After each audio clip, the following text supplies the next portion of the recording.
My name is Rayford Reddell. My love affair with roses has been going on for 25 years. The first 15 of those years, I was happily growing roses as a hobby in my San Francisco backyard. Then I ran out of space. Bedazzled by the vision of fields of roses, I then purchased a beautiful 9-acre plot of land in Petaluma, Northern California, with the idea of growing roses commercially for cut flowers. I called it Garden Valley Ranch.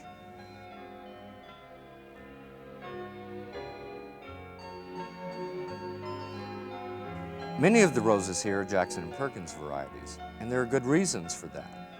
For one, Jackson and Perkins demand exceptional quality and performance in their roses. And I sleep better at night too, knowing that their rootstock is virus-free. We now have fields with over 8,000 rose bushes. Just about everywhere you look, there are roses.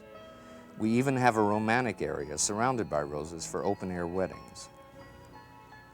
When I'm not caring for my roses, I'm working on my regular newspaper column about roses, writing books on roses, and lecturing, so you can understand why roses are my passion and continue to consume my life. Roses have given me an enormous amount of pleasure and happiness, and they continue to do so. That's why I want to pass along my thoughts and tips on roses, so that you too can experience the same fun and rewards that I have. Let's start with some rose fundamentals.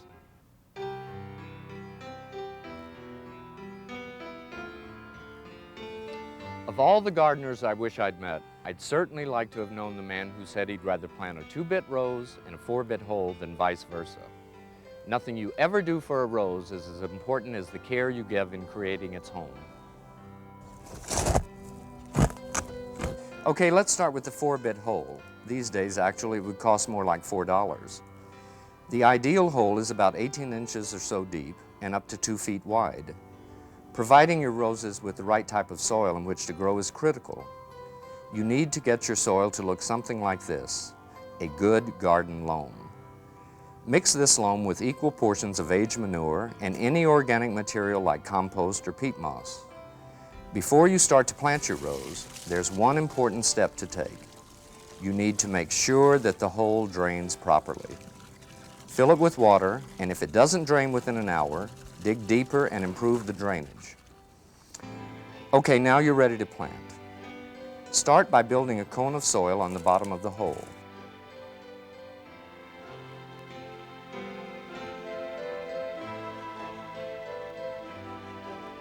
Before planting bare root roses, they should be soaked in water, 24 hours if you can, or at least overnight. To help prevent disease, it's a good idea to add a little household bleach too. A 1/4 cup per 5-gallon container will do fine. Also, nip off any broken or damaged roots with sharp shears. This bulbous swelling here is called the bud union. It's your guide to how high to plant your rose bush. If your climate is temperate, place your bud union approximately 2 inches above soil level. If the temperature in your region drops well below freezing, place the bud union approximately 2 inches below soil level. Now the bush is in place, you can see the reason for the cone. With the roots resting firmly on top, fill the hole using your hands, not your feet, to pat the soil in place. Now you can give your rose bush a thorough watering. This last step is a must. Unless you mound newly planted roses, they can get parched by the winds. Mound them to half their height and water again.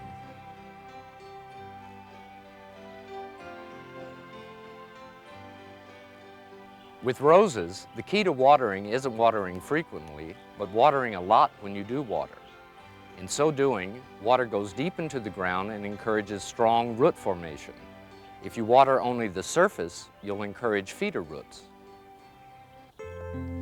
And now to the fun part, the reason we all grow roses in the first place. But look at the roses themselves. I'm lucky, I get to smell them too.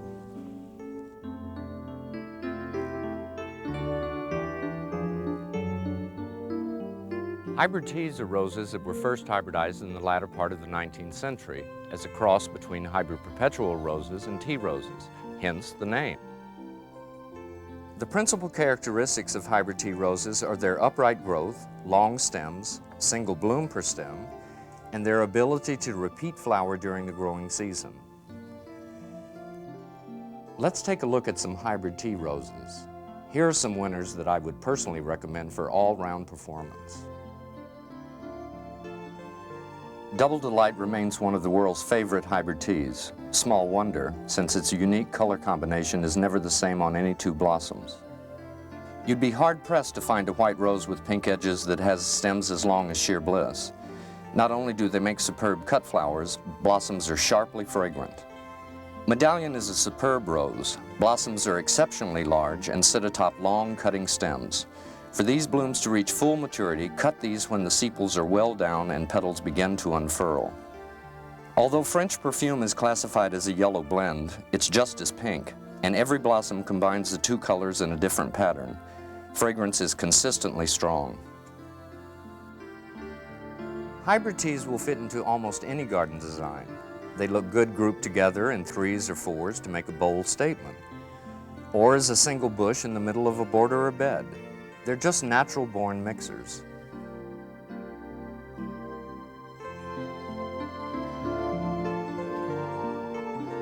The category Floribunda roses was created more than 65 years ago by none other than Jackson and Perkins.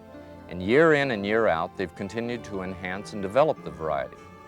I like to call these roses the show-offs because they have the ability to produce many blooms per stem and repeat flower throughout the season. Floribundas generally tend to be shorter in height and have a more compact habit than hybrid teas. And because they frequently have so many blooms on each stem, the blossoms are usually smaller than those of hybrid teas. Here are some outstanding Floribunda roses, some that I've been growing for a long while.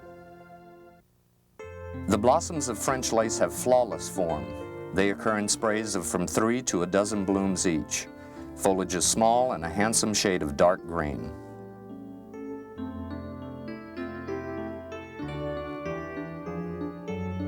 The richly colored petals of Intrigue are ruffled. Intrigue may be modest in height, but is prolific in blossom.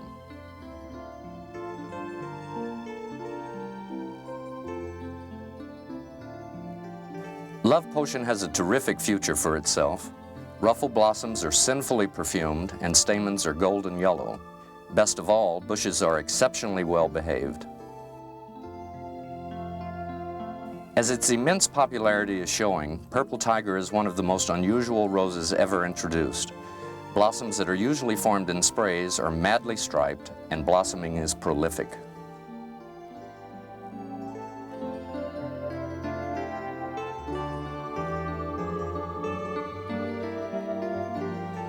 Climbing roses are those that can be trained to climb up walls, trellises, arbors, or pillars. They can grow in length and spread anywhere from 12 to 50 feet. So the first thing you'll probably want to check on is to make certain that the climber you're buying will work in the place you plan to plant it. Many climbers like Blaze, seen here, will repeat bloom, but there are those that do not. You'll have to train your climbing roses by initially tying the canes to an upright, a post or a wire perhaps, and then, as the canes get taller, attaching them horizontally to your trellis, wall, or arbor. In doing so, you'll encourage your climbing roses to produce more laterals, as shown here, giving you more blooms. I love climbing roses. They offer so much variety, they give a sense of height to a garden, they look wonderful climbing up trees, and best of all, require a minimum of pruning and care. Cecile Brunner is a classic climbing polyantha rose and a mighty producer of lightly scented, perfectly formed blossoms. Give this one plenty of room. It's a house eater. America deserves the All-America Award it received. Its blossoms of 40 meticulously arranged petals are deeply perfumed, and the distinct coral color is a natural-born winner. Zephyrine Drouin is a hot pink beauty. Typical of its bourbon ancestry, fragrance is intense. New to rosedom, Dreamweaver is a welcome addition to climbers, especially if gardeners are interested in healthy, floriferous plants.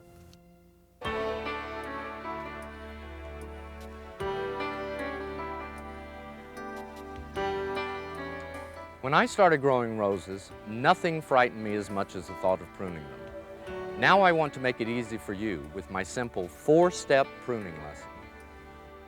First, make sure that you have a pair of clean, heavy-duty, sharp pruning shears, a pruning saw, and loppers.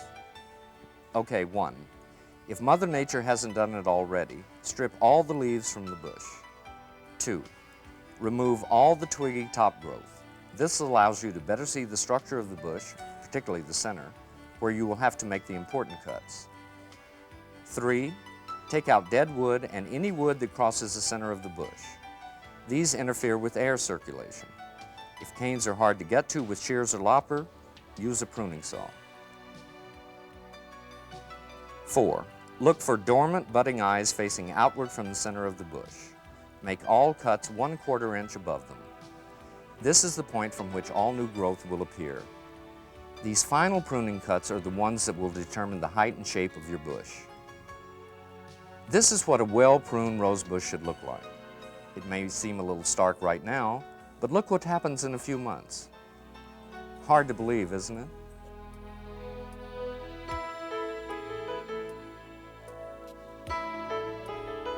Roses need feeding regularly, but just as important as the fertilizer you use is how you apply it. The correct procedure calls for spreading fertilizer around the drip line of the bush. The drip line is that imaginary circle that would be formed if the bush were soaking wet and dripping water at its perimeter. Be sure to follow the product label directions carefully. After applying fertilizer, you must water it in thoroughly so that it reaches down to the roots where it's needed.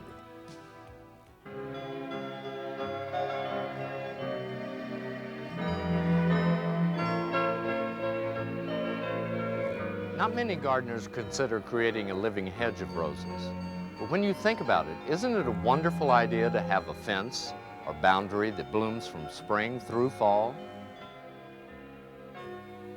The rose hedge I frequently put to use is Jackson & Perkins Simplicity. Spaced 18 inches to 24 inches apart, the bushes quickly form a dense screen, lending a touch of grace and a lot of color to your landscape. Simplicity is the best-selling rose of all time. Jackson & Perkins has now sold over 20 million. Another rose that works well as a hedge is in the rugosa family of roses. Identified by their crinkly petals and very thorny canes, these hardy roses, which are not troubled by salty winds, are an excellent choice for coastal or difficult-to-grow locations.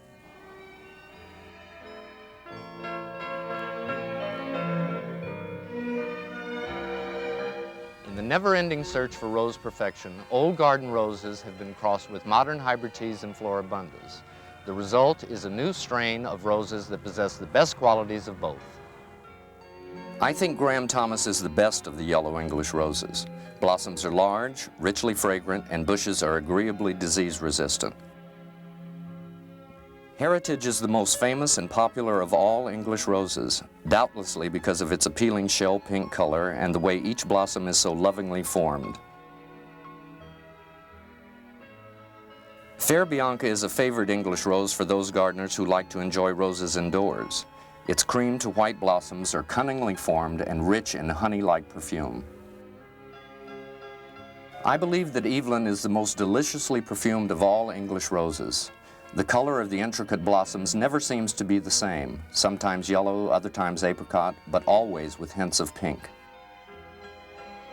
My experience suggests that there should be a place in everyone's garden for at least 1 or 2 of these new roses. They come in all colors, shapes, and sizes, and nearly all of them will bloom happily, on and off for at least 6 months of the year.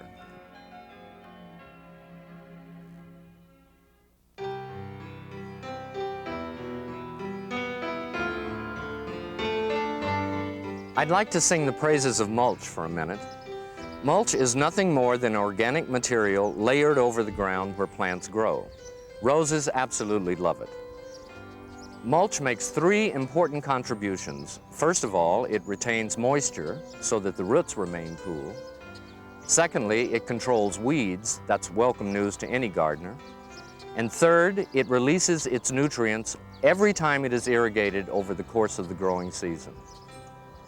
Most nurseries carry a wide selection of mulch. Many of them have redwood or other fir bark shavings. They all carry manure, and I'm a great believer in making a manure at least a part of the mulch.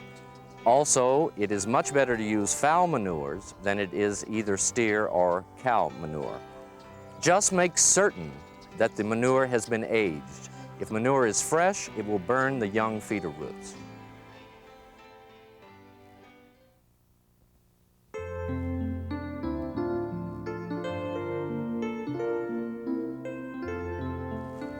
Without question, the rose is the most versatile shrub that exists. In fact, the only limitation to the role roses can play in your garden is your own imagination. Whether you have a tiny plot or a large estate, there are roses that will blend perfectly into the design.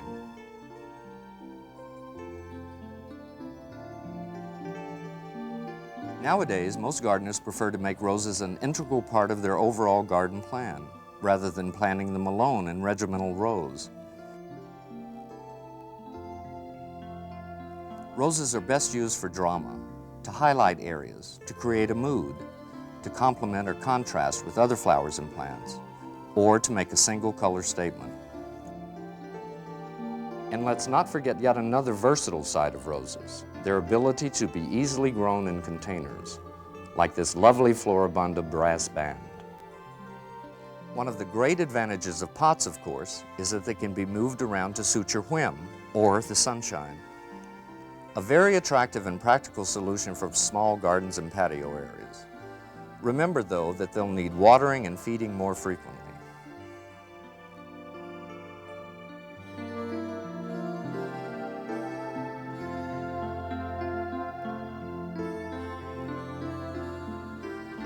One of the real joys of growing roses is to be able to use them in floral arrangements.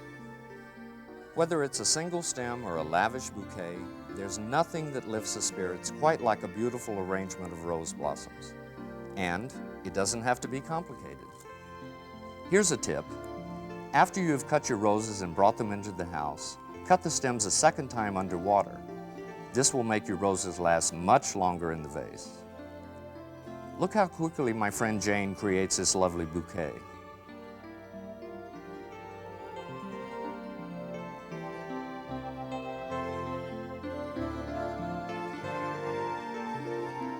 I'm very lucky to live with such beauty, surrounded by my roses. But you can have the same joys no matter what size your garden. They're not much work, and roses bring so much pleasure. So go find those bare sunny spots and use your imagination, the way I do, with Jackson and Perkins roses. Thanks for watching.